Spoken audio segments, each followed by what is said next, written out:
Hello there, Rebel Rooster modeling viewers. It's good old Terry back here with a follow-up and finale to the Revell Chrome spray paint here.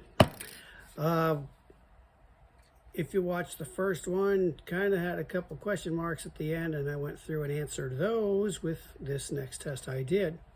A couple things I did with it, and I'll look at these closer in detail, but just to give you a quick look, was I sprayed it with a heavier mix of X22 Tamiya Gloss Clear. X22 looks really, really nice.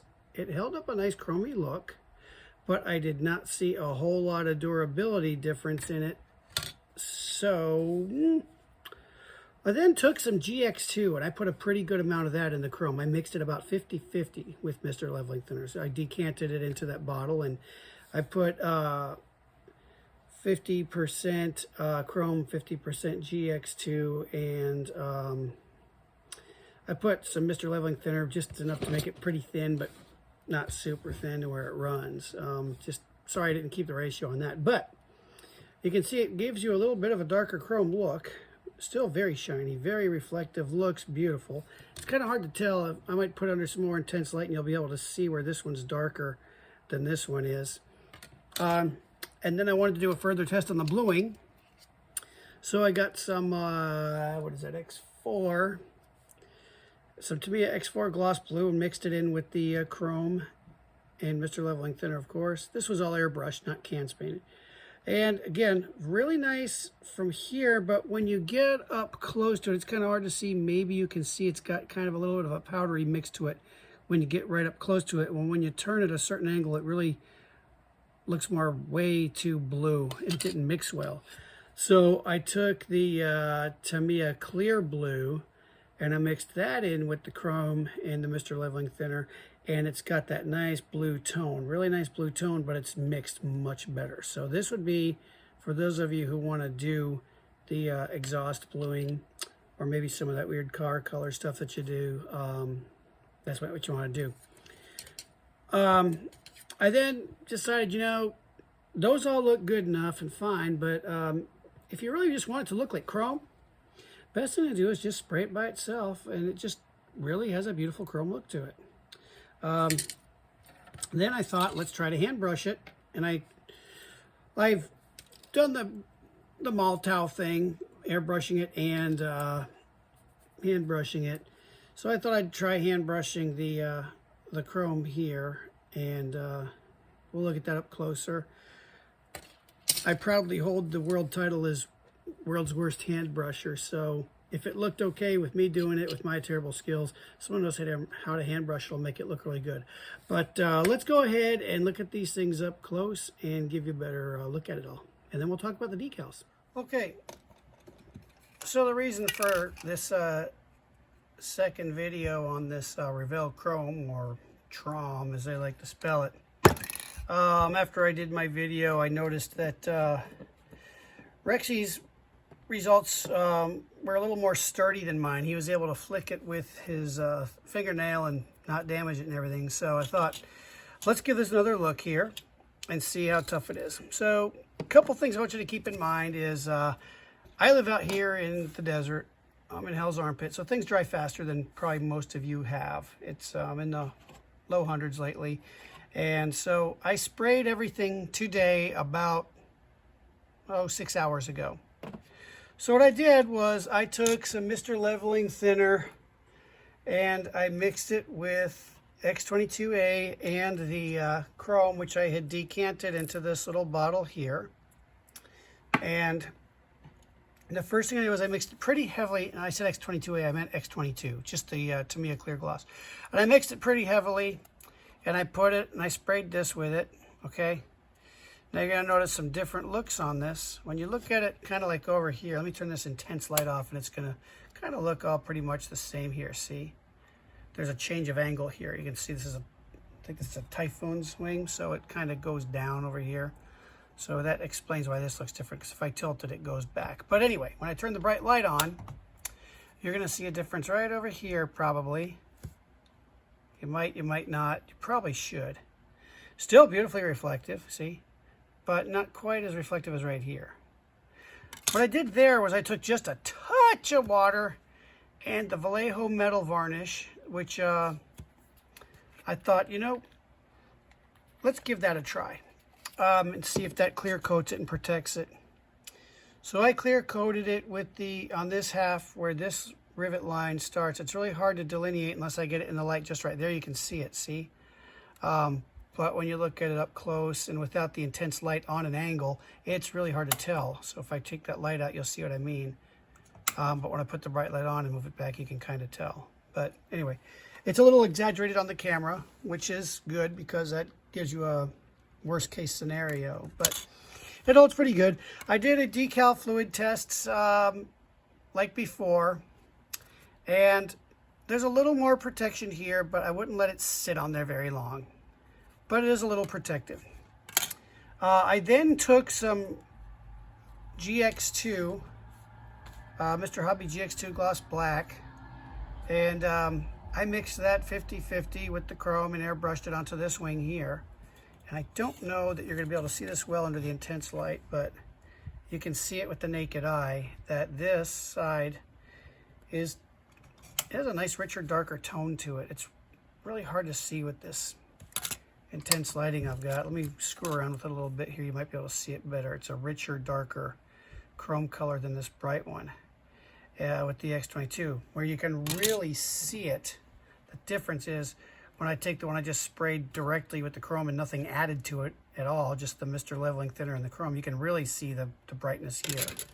If I bring these lights on again, you can also really tell the difference here, see? So you can have different color tones on it, and I did overspray them together, and it does work fine. So anyway, the bluing really looked better. Let me move in really close like with a clear blue than it did with a regular gloss blue. See, this really, I hope you can see it. It has a little bit of a powdery mix. Didn't really completely mix, but this one with the transparent blue really took on the blue tone without the powdery appearance and without the intense lights. Let's see if you can really see what I'm talking about. See how it really just looks ultra blue and not mixed into the chrome much unless you tilt it around. It looks really chromy here, but here it just looks very blue. This one keeps it uniform from all angles. It's that nice blue tone to the chrome color. So, but if you just want that good old real chrome look, the best thing to do is just use it by itself with Mr. Leveling Thinner, decanted and shot through the airbrush. I mean, that is, in my opinion, bar none, the most chromy looking chrome there is. So that's what you're gonna have if you do that. It looks a lot like the Maltau at a casual glance, but if you look at it for more than a second or two, you're gonna notice it's really much better than the Maltau. So I thought I would try, hey, let's try to hand brush this. So what I did was I hand brushed it directly onto this pontoon, and you can see the good old Terry bad at hand brushing brush strokes in there, but it did take nicely. And then over here with a little bit of Mr. Leveling Thinner, pretty good. So then I thought I'd do a bigger brush test and take it to a wing, and you can see it just didn't seem to want to do well on a flat surface like this featureless wing here. This is a very featureless flat wing. So it, again, take this with a grain of salt because I'm a terrible hand brusher. But what it does pretty good is when you keep it kind of small for like oleo struts on landing gear, it's great for that, you know. So if it's a curved surface and it's not very big, it seems to hand brush very well. And I'm just going to kind of flick it around a little bit like Rexy did. And it's pretty tough. This is only 7 hours old, 6-7 hours old. Now, on to the decals. I decided let's really make this tough on it and give it the disadvantage of the decals that everybody loves to hate. I got some Tamiya decals here. And your best bet is going to be to use microsol. This is the only thing that I've been able to put on here and let it float and not damage the finish. Even the fairly mild other stuff messes it up. The good news is that this really does make the decals hunker down there. And so I put some decals on the pontoon and the fuselage of the just the chrome treatment. Oh, and by the way, I forgot to show you. Let me show you with my pointing pencil here. I took this Vallejo water-based metal varnish and hand brushed the tail. And you can see there's not really much of a noticeable difference, except when you come in close, my crappy brush strokes. So if you're a good hand brusher who can do this without brush strokes, this might be the stuff you're going to want to clear coat with. But before you go doing that, the question lies, do you even need to? And I'm going to say, maybe. I'm not going to clear coat this stuff when I use it, because the decals went down really well. The first thing I did was I put them all on with the microsol, or not microsol, the microset underneath. Just a drop. That's all it's going to stick to it anyway. This stuff is super slick. And then I just put the decal down and I blotted it with paper towel right away. And I was able to push down pretty hard. This stuff is so slick it sticks right away. So make sure you have your decal in position soon. And I just pushed down on it and it goes right into the paper towel, and it didn't give the decal any, it didn't give the finish any problem. I did that on all of these. So I thought I'd try it on a complex surface like the pontoon, and everything was going well until old ham hands here done scratched up the decal by trying to move it. But you can see, hopefully you can see, it took underneath with just the microsol really nicely to the decal, right down to the details. And you're going to see right here this ring of ice that is where the decal used to be before I tried to move it. So it was already stuck, and that's why it left it there. So make sure you got it where you want it right from the get-go. And then after it was done, I decided I would take some Mark Fit Strong with a paintbrush, just a little old regular paintbrush. I wouldn't use the one that's in there because it's mighty big. And what I did with the paintbrush was I just went around the decal on the top, kept it inside the border, and I let it set about 15 seconds or so, maybe not even that long. It felt like 15 seconds. And then I just got a paper towel and blotted that off, and then waited about another 15 seconds, and I got the paintbrush, dipped it in a little water, and rubbed it around, because Mark Fit and the stronger fluids will leave spots on here if you let them pool. And you can see it came down really, it hunkered down really nicely over that. There you can see. I think if I rubbed it down a little harder, you'd see it even tighter. Same thing with the pontoon. And you can see it doesn't like clear decals at all with any fluid at all. And this was just where I failed to blot it out. But you can see it really did take down nicely. So what I decided to do then was to take out the Solvaset, which I put in a Tamiya bottle, because then I can use their nice tiny little brush, which is more precise than this one. See? And again, went around the decals, let it sit there just a little while, blotted it out, took the paintbrush, a little bit of water, and spread it around, and then blotted that again. And you know, the decals went down so well with the Mark Fit, I didn't see any big difference after putting the Solvaset on. So you can see the detail, if I can get the light just so, there you go, you can see in here. And again, never mind my my disaster of the circle around there, but you can see the detail it took really nicely. Let me see if I can move the light to an angle where you can really tell. Here's where you can really see the rivet detail and the access panel detail, which actually is a hole. So how about we just go ahead and punch that out right now. There we are. Now everybody's happy. Let's get pointing pencil and take a look at that hole we just made. There we are. So anyway, they hunker down nicely. They're not moving. Now, live on pre-recorded camera, let's do the tape test. This is about 6-7 hours old.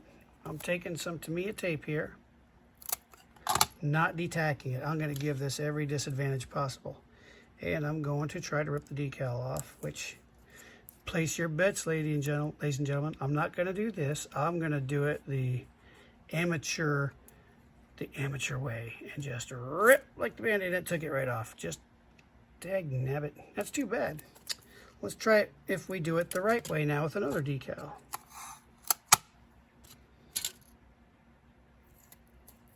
Now let's see if we do it the right way. Yeah, it takes it off as well. So this brings us to the question of, and you know what I just have to know, let me try it with these. Yeah, it pulls it off very readily. So now that we know that, let's find out if we want to bother clear coating this. So let's get some of this Vallejo varnish and see if that saves the day for us, or if all hope is lost. So what I'm going to do is I'm going to brush this over it just inside this panel. Now, there we are.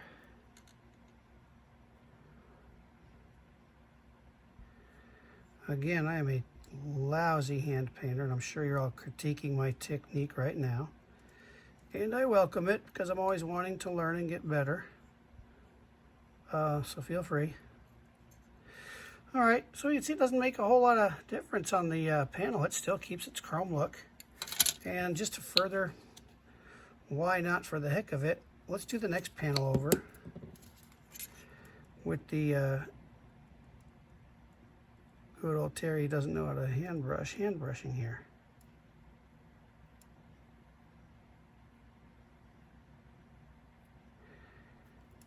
I probably shouldn't be changing directions or anything, but like I said, I suck at this. And I'm proud of it. But anyway, here you go. So you can see not a whole lot of difference on there. In fact, it's from back here, it's really not perceptible. It keeps the look. So let's take it back and change the lighting.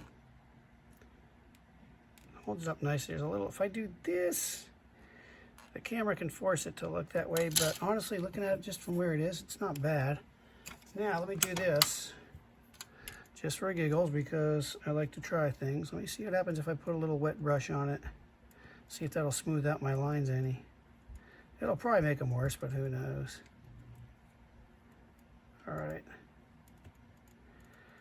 So that answers the durability tests and the varnish questions, but what's going to happen if we clear coat it? Well, I'm probably not going to tape it, record it, whatever the term of the day is. You whippersnappers don't remember taping things.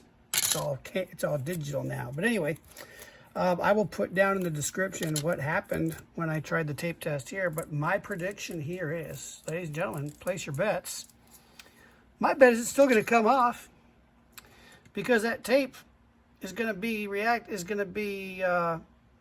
attaching to whatever's on the top. You know what I mean? So maybe the thing to do is to put the clear coat on, then decal, then maybe cover it again. I don't know. It's up to you. But just want to let you know from there where we are. But it sure does look good. So let's do some parting thoughts. Okay. So I'm a lazy typer, so I decided to just do that last tape ripping test. And the results are in. Place your bets. Ta-da! It took it off, just like I predicted. But you can handle those decals all day long with your fingers. They didn't budge. I rubbed it with my fingers all day long. They were fine. I even did some light sanding on it with some very, very fine sandpaper, and they held on. It's the tape grabbing onto it that overpowers the microset underneath. Not decal friendly, but decal usable. We'll call it that. Decal usable, but not decal tough. Next, let's do the tape test. Let's start with the just the airplane. Let's rip that sumbitch off. Ta-da! Unscathed. Let's do it again, and let's rub it down there. And let's rip that sumbitch off. Ta-da! Nothing happened. Same goes for the X22. Same goes, actually, let's get a new piece of tape so that we can make it hard. Let's get it for the piece that we mixed the GX2 on. Unscathed. So, this is 6 to 7 hours old. And the it's tape tough. I'd probably get my gaffer's tape out. That's what I like to do the ultimate tape test with, but I know what's going to happen. That gaffer's tape will probably damage it. It ain't going to rip it off the plane, but it's going to make the top look bad probably, but I'm too lazy to go get it. So anyway, but who uses gaffer's tape on modeling anyway, right? But to me, a tape totally safe. Totally safe. It can take it. So I'm going to ask the same question I asked last time. Is it worth this many dollars a can?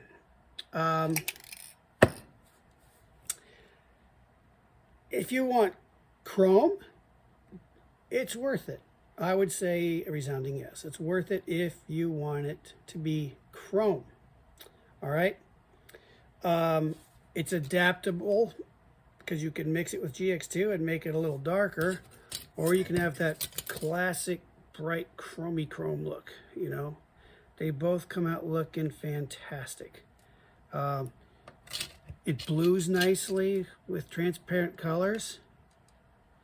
It's tape tough, so you can paint different colors, but the decals,